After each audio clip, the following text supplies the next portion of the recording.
Hasičský záchranný sbor opouští nejstarší hasič. Jmenuje se Vladislav Rudolf a hasičskou uniformu oblékal 39 let.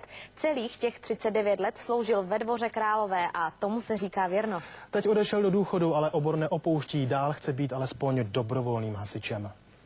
V mládí jsem se učil hasičem, jezdit s ceskou, jezdit s kropičem, hasit ohně byl můj ideál.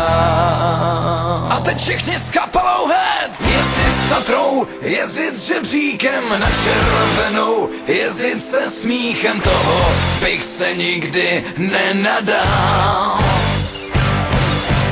5 let jsem se učil hasičem, jezdit s ňoknou, chodit s dýchačem, hasit domy byl můj ideál.